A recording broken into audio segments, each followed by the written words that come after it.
فرمایا اما السفینہ تو رہی کشتی فکانت لمساکین وہ تھی چند مسکینوں کی، یعملون فی البحر جو کام کرتے تھے دریا میں۔ اب مسکین کسے کہا جاتا ہے؟ ہر وہ بندہ مسکین کے زمرے میں داخل ہے حدیث کے مطابق کہ جس کی آمدن تھوڑی ہے خرچ اس کا زیادہ ہے، یعنی فضول خرچیوں میں نہیں لگاتا، ویسے ہی اس کی آمدن کم ہے خرچ اس کا زیادہ ہے، یعنی جس کا بمشکل گزارا ہوتا ہے۔ تو یہ بیچارے اس طرح سے اپنا گزارا کر رہے تھے، یہ کشتی میں کام کر کے کشتی چلا کے۔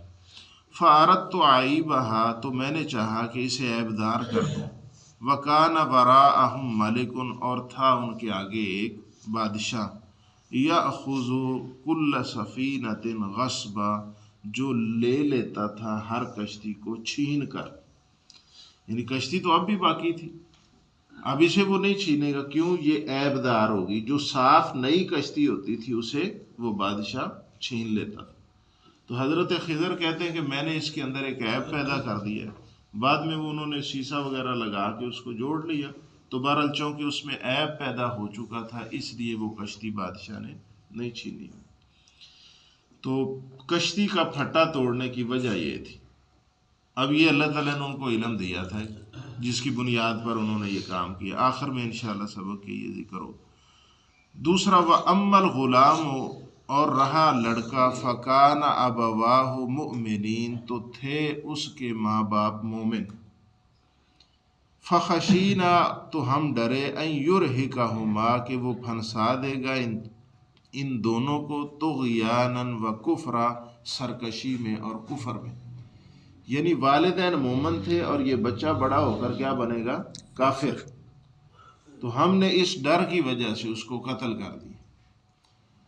اور یہاں صحیح بخاری کے اندر کچھ تابعین کے اقوال دیے اس کے ذکر میں کہ والدین مومن تھے لیکن وہ بچہ بڑا ہو کے طغیانا و کفرا دونوں کو پھنسا دے گا کفر اور سرکشی میں، یعنی بچہ اس قدر نااہل ہوگا کہ والدین کو بھی کفر کی طرف لے جائے، تو اس وجہ سے حضرت خضر نے اس کو قتل کر دی۔ تو بخاری کے اندر ویسے الفاظ بھی موجود ہے کہ باپ مومن تھا اور وہ بچہ کافر تھا۔ فَأَرَدْنَا تو ہم نے چاہا أَن يُبْدِلَهُمَا کہ ان دونوں کو بدلے میں دے ربهما ان کا رب خیرن جو بہتر، یعنی ہم نے بچے کو قتل کر دیا اور ان دونوں کا رب یعنی ماں باپ کا ان کو اس سے بہتر دے بدلے میں۔ اور اس کا نام تھا بچے کا جیسور جس کو قتل کیا گیا۔ تو سعید بن جبیر تابعی کہتے ہیں اور بھی انہوں نے اقوال نقل کیے بخاری کے اندر موجود ہیں کہ بعد میں اللہ تعالیٰ نے بدلے کے اندر ان کو بیٹے کی بجائے بیٹی عطا کی جو اس سے بہتر تھی۔ منہ اس سے یعنی اس سے بہتر دے زکاتن پاکیزگی میں، وَأَقْرَبَ رُحْمًا اور زیادہ قریب ہو رحم دلی میں بھی، یعنی وہ رحم دل بھی تھی اور پاکیزہ بھی تھی اس سے، تو اسی لیے زکوٰۃ کا لفظ یہاں استعمال ہوا ہے، یعنی وہ پاکیزگی میں بھی بہتر ہو۔ تو زکوٰۃ کا معنی ہوتا ہے پاکیزہ کرنا، جو اپنے مال کی زکوٰۃ دیتا ہے اس کا مال پاک ہو جاتا ہے۔ وَأَمَّا الْجِدَارُ اور تیسری بات، اور رہی دیوار فَكَانَ لِغُلَامَيْنِ يَتِيمَيْنِ تو وہ تھی دو لڑکوں کی جو دونوں یتیم تھے، فِي الْمَدِينَةِ شہر میں، وَكَانَ تَحْتَهُ كَنْزٌ لَهُمَا اور تھا اس کے نیچے ان دونوں کے لیے خزانہ، یعنی یتیم بچوں کی دیوار تھی اس کے نیچے ان کا خزانہ تھا، باپ فوت ہو گیا، اب وہ دیوار گر جاتی خزانہ ننگا ہو جاتا، لوگ اسے اٹھا لیتے لوٹ لیتے۔ تو فرمایا وَكَانَ أَبُوهُمَا صَالِحًا ان کا باپ ایک نیک آدمی تھا۔ اب یہ نقطہ آپ سمجھ کے اگر پلے بٹھا لیں تو انشاءاللہ بڑا فائدہ ہوگا۔ باپ نیک تھا، اس کا فائدہ کس کو مل رہا ہے؟ اولاد کو۔ اگر آپ چاہتے ہیں نا کہ ہماری اولاد کو دینی دنیاوی فائدے ملیں تو یہ آپ کی ذمہ داری کہ آپ ان کو نیک بن کر دکھائیں، یعنی ان کو کیا دکھانا تو اللہ کی ذات کو، لیکن انشاءاللہ آپ کے نیک ہونے کا فائدہ دنیا میں بھی اور آخرت میں بھی اولاد کو ملے گا، اولاد آپ کی نیکی دیکھ کر بھی سمجھ جائے گی۔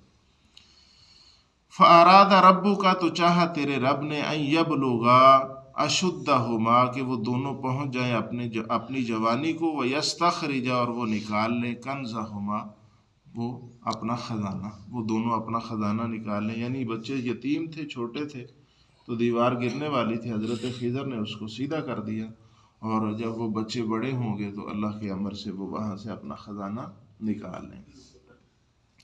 رحمتم من ربک، تیرے رب کی رحمت کی وجہ سے. اب حضرت خضر نے جو آخری مسئلہ تھا وہ بیان کر دیا کہ یہ سارا کام کیا میں نے اپنی مرضی سے کیا. فرمایا وما فعلتہ عن امری، نہیں کیا میں نے یہ اپنی مرضی سے، یعنی یہ مجھے اللہ کی طرف سے حکم تھا. اب یہ وہ دلیل ہے جو ان لوگوں کی سب سے زیادہ مضبوط دلیل ہے جو کہتے ہیں حضرت خضر بھی نبی تھے، کہ غیر نبی کو اللہ کا اس طرح سے کوئی امر ہونا، حکم ہونا، اشارہ ملنا غیبی، اور اتنے بڑے کام کر دینا، یہ ممکن نہیں. تو یہ ان لوگوں کی سب سے بڑی دلیل ہے جو حضرت خضر کو بھی کہتے ہیں کہ وہ اللہ کے نبی تھے. بہرحال اس میں اختلاف ہے، بعض لوگ کہتے ہیں کہ وہ اللہ کے نیک بندے تھے، یہ جیسے بھی ہے واللہ عالم بالصواب. تو یہ پہلے ہم چیز ڈسکس کر چکے ہیں. تو فرمایا ذالک تعویل، حضرت خضر حضرت موسیٰ سے کہنے لگے کہ یہ ہے اصل حقیقت ما لم تستطع علیہ صبرا، کہ جس کی تجھ میں صبر کرنے کی، جس کے بارے میں طاقت نہ تھی. یعنی جو واقعات ہوتے رہے آپ مجھ سے پوچھتے رہے تو آپ صبر نہیں کر سکے. تو یہ ان تینوں واقعات کی یہ حقیقت تھی. تو قرآن پند و نصیحت اور واقعات سے لبریز ہے، بھرا ہوا ہے.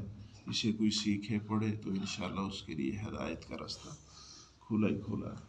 تو انشاءاللہ کل سے ہم حضرت ذوالقرنین کا واقعہ شروع کریں گے. اللہ تعالی ہم سب کو قرآن